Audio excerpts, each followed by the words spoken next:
I would stand up to those lending institutions as your older person. I would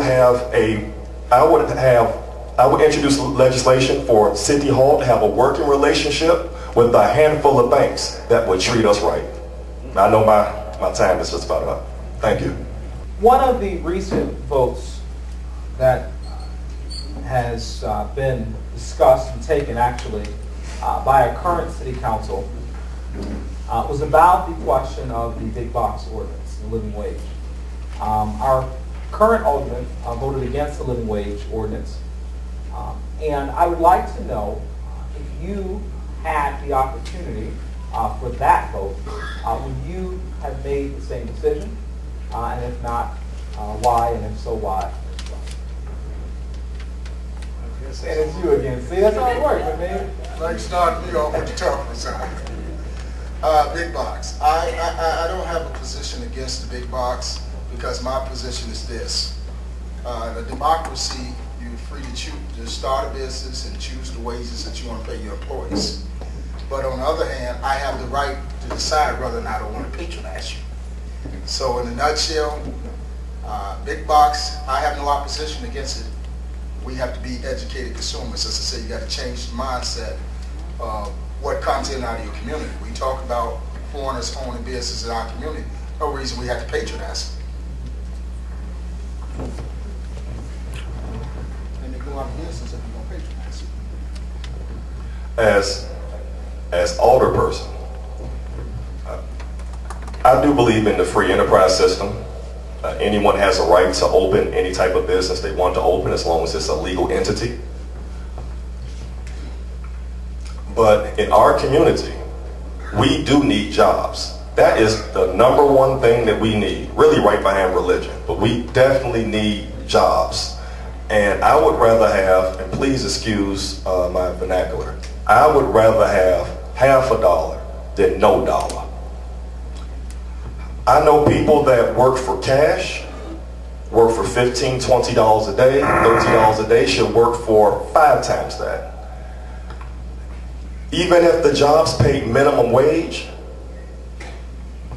that would help our property values, and it would also increase our tax base. We definitely need those jobs, and we need those big box companies in our community. Thank you.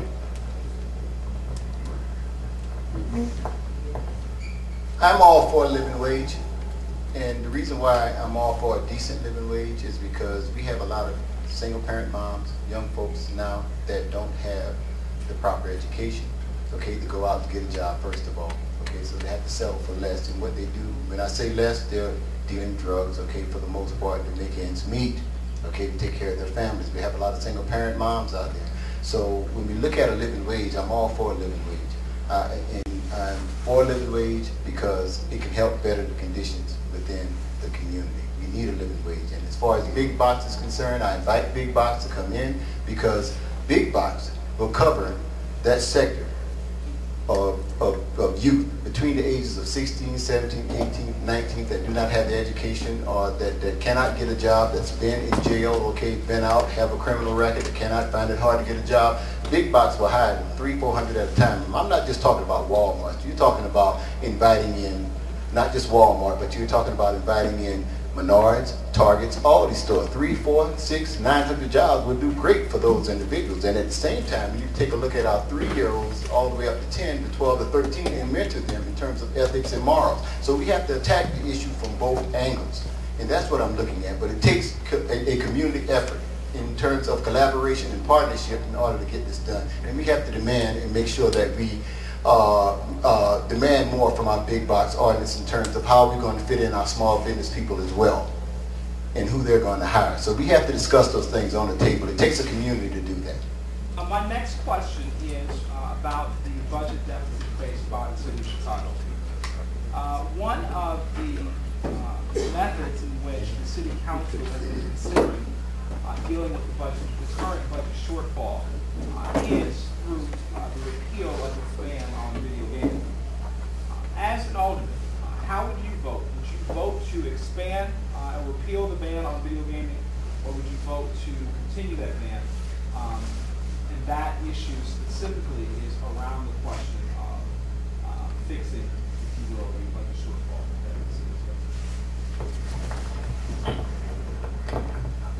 I would not repeal the ban on video gaming for the following reasons.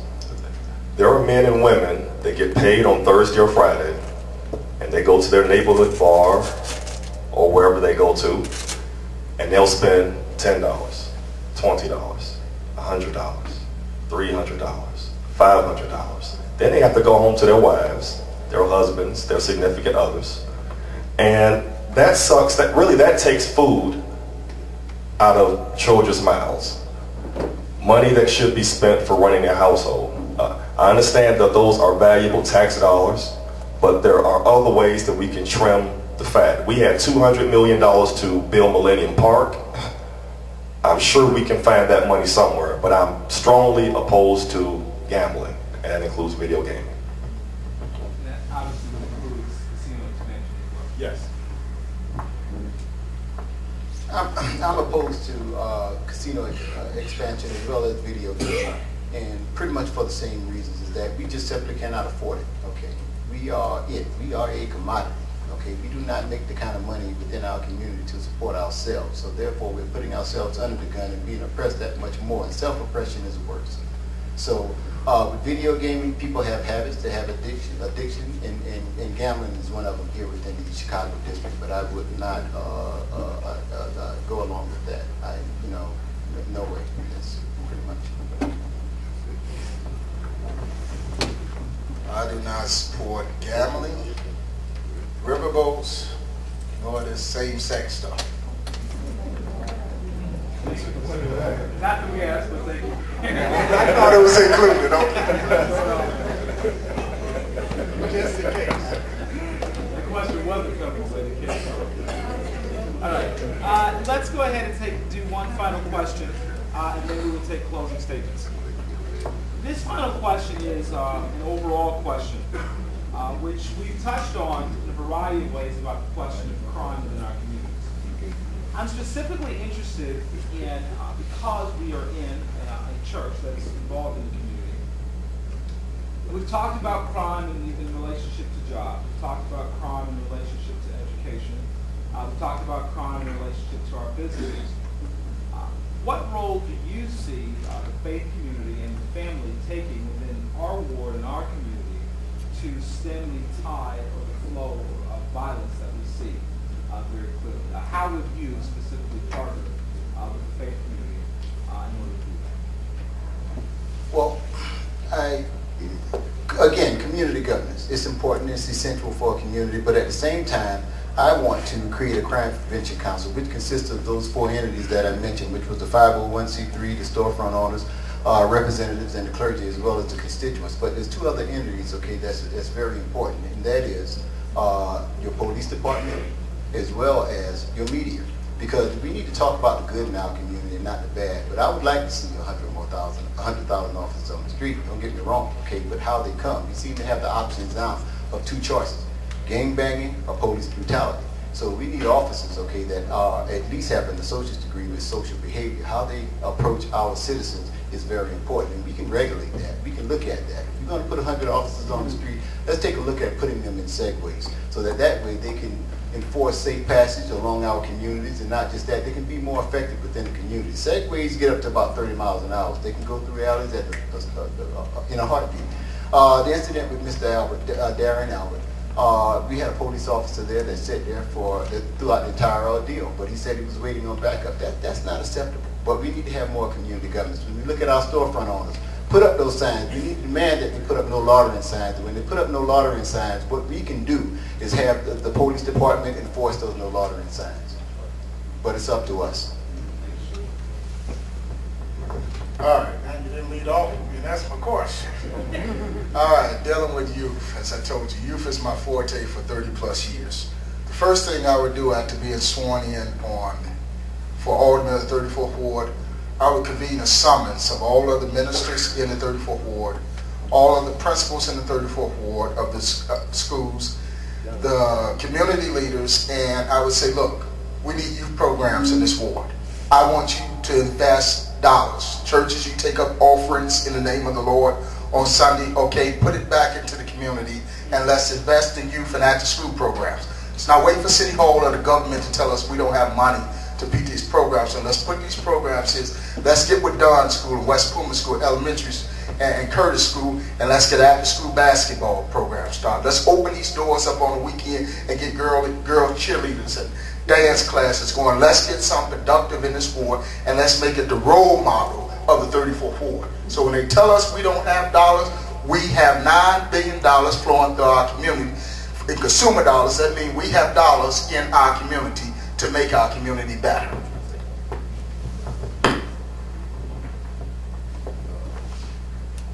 Violence is a very serious issue. It is cutting down our youth.